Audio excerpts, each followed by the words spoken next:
आज मुझे इस मसले को समझना है। देखिए, मैं क्लीन स्लेट के तौर पर आई हूँ, ये पक्ष में है कि इसके विपक्ष में रहना है, मुझे सिर्फ आप लोग ही समझाएंगे और कोई नहीं समझाएगा, और मैं किसी और से समझूंगी भी नहीं। और इसीलिए जनरल शंकर प्रसाद, आप जो ये कह रहे हैं कि नहीं आज मैं इस पर बात नहीं करूंगा, sir I request you to talk about it, क्योंकि ये जरूरी है, आपके मुख से निकली बात जरूरी है। हाँ सर। Yes I will. देखिए, 2-3 बातें समझने की जरूरी है आज के बहस में। इस स्कीम की 2 पहलू हैं, इस स्कीम के 2 पहलू हैं। एक रिस्पॉन्सिबिलिटी ऑफ द गवर्नमेंट, दूसरी the responsibility of the armed forces. Armed forces अपनी रिस्पॉन्सिबिलिटी को पूरा निभाएंगी, वो उसके बारे में बताता हूँ कि ये रेजिमेंटल कास्ट बेस वगैरह की आज बातचीत मत करिए, that is not, you are absolutely right, that is not the subject of discussion. उसकी खामियां हैं, उसके फ़ायदे हैं, उसके नुकसान है, उसकी अलग डिबेट हो सकती है कि कास्ट बेस है, रीजनल बेस्ड है, वो सब वगैरह, जिससे अभी शिवाज साहब कह रहे थे। मैं ये कहूँगा आज कि इस स्कीम को आर्मी 110% सक्सेसफुल करेगी। उस पर बताता हूँ भी डिटेल में आपको। मैंने पहले कहा था शायद बात नहीं करूँगा, लेकिन आज करूँगा भी मैं, क्योंकि डिबेट उस डायरेक्शन में जा रही है। दूसरी which is more important, government की क्या रिस्पॉन्सिबिलिटी, आर्मी की एक रिस्पॉन्सिबिलिटी है, गवर्नमेंट की क्या रिस्पॉन्सिबिलिटी है।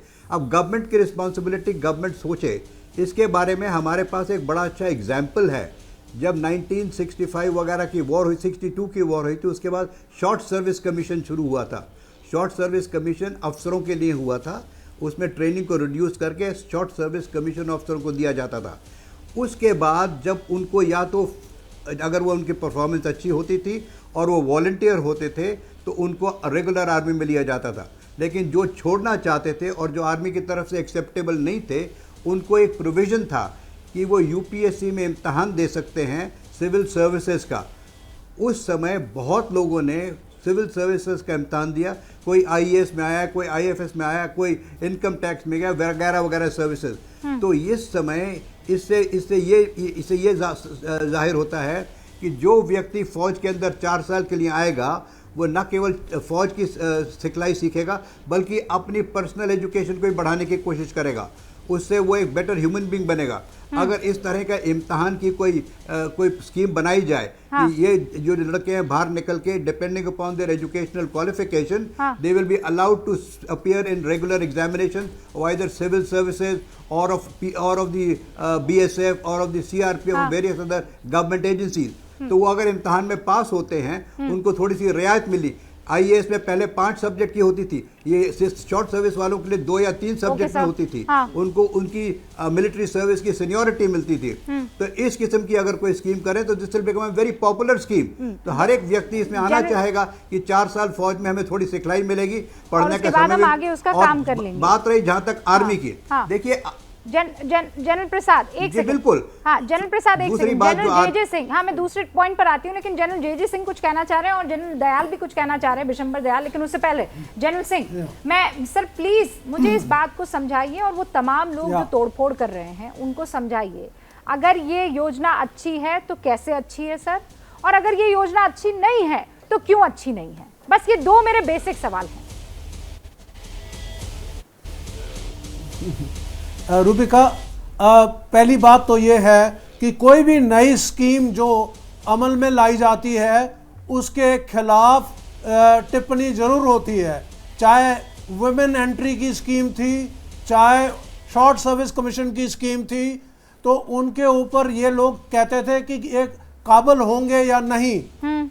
मैं आपको बताना चाहता हूँ कि एक्चुअल लड़ाई में भी और एक्सरसाइजेज में भी लेडी ऑफिसर्स को रात के 1 बजे मैंने देखा है इंजीनियर्स में सड़क बना रही रेगिस्तान में, तो वो किसी तरीके से कम नहीं है। लेकिन नुक्ताचीनी कितनी हुई थी उसके बारे में याद कराना चाहता हूँ। दूसरी बात, लोग कहते हैं कि ये 2-4 साल में क्या सीखेंगे।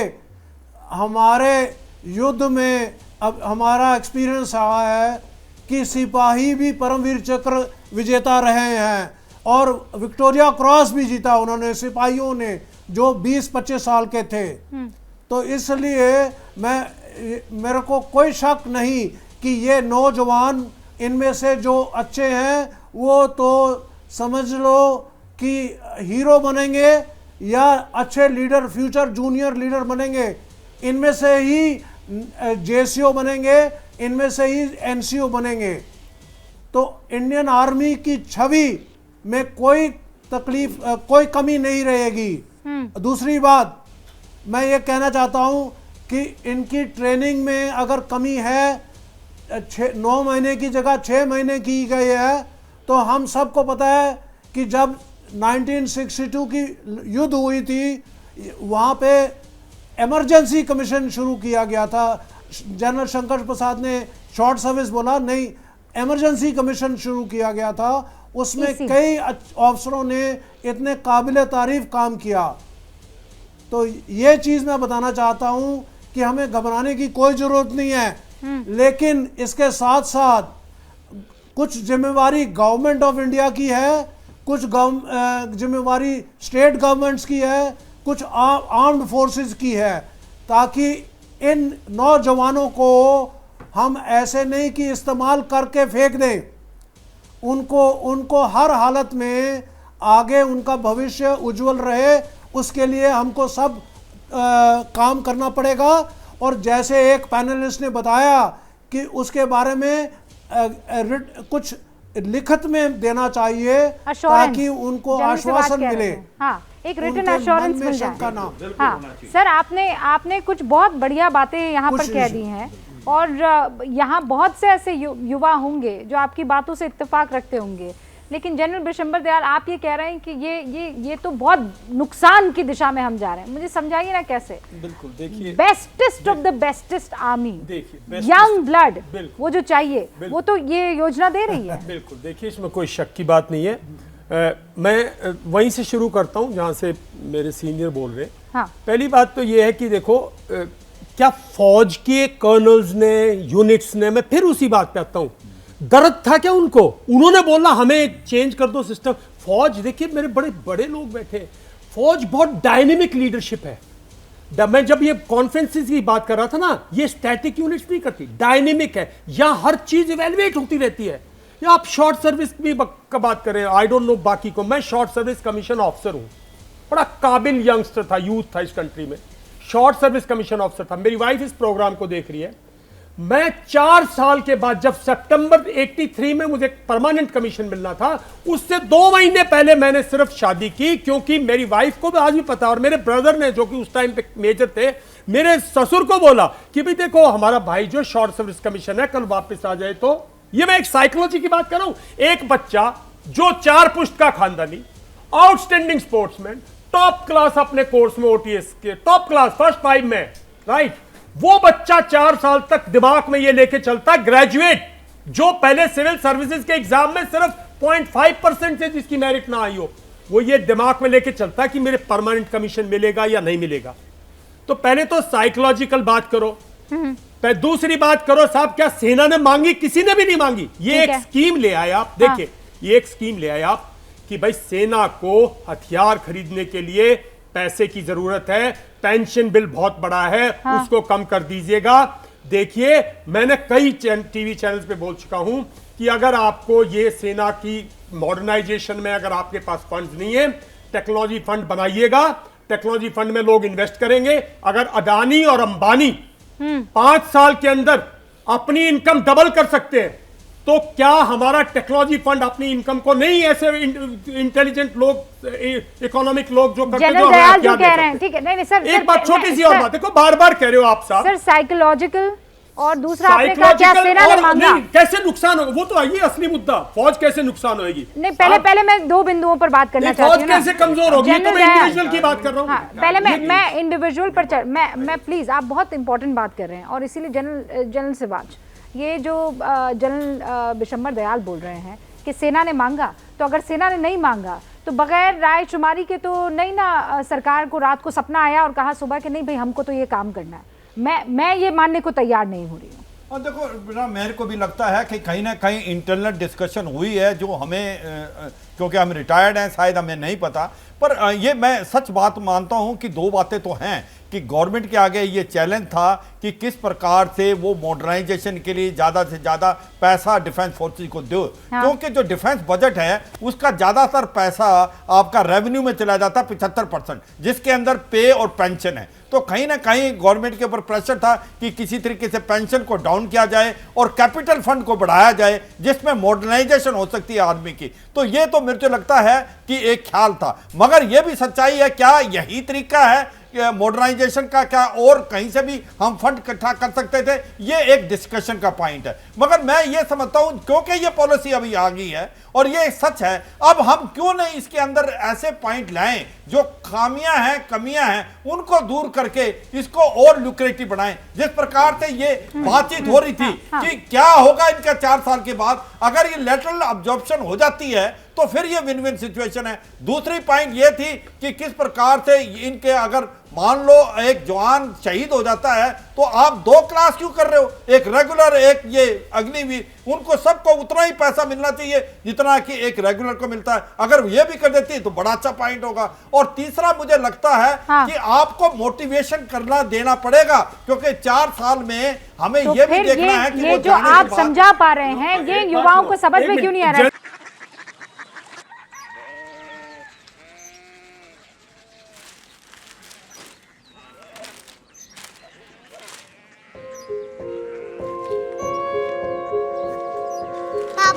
बाबा कोरिया सिटी जानी ना।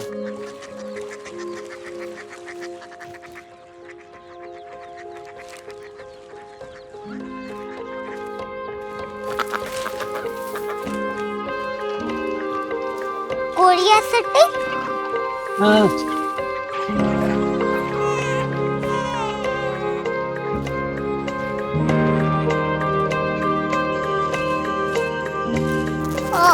कोरिया सिटी कहाँ पे है? शहर अंग्रेजी लगे हैं।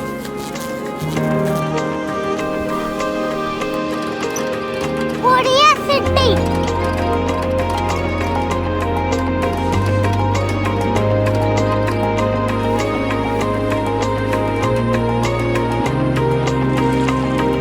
वो बहुत दूर है।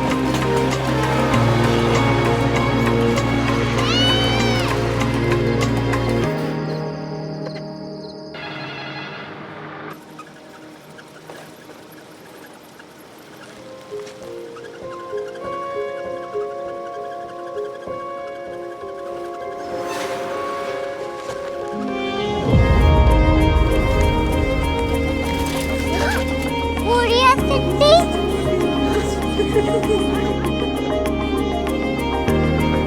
दुनिया को नहीं, कुछ लोग बड़े होते हैं। कोरिया सिटी कहाँ है? प्रोफेसर साहब को पता होगा। हो, ये छोटा वाला ग्लोब लगता है और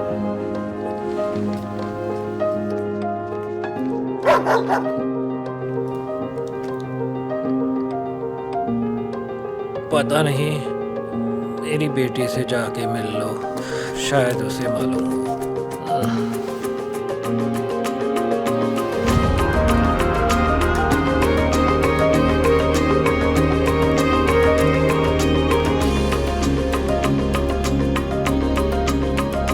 हाय,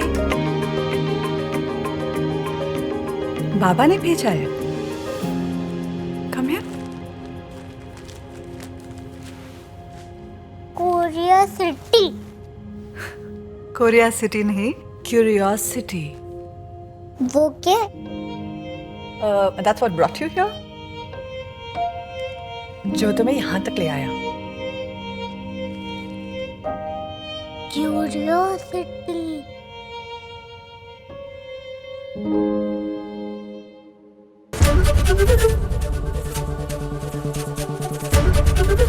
एबीपी न्यूज आपको रखे आगे।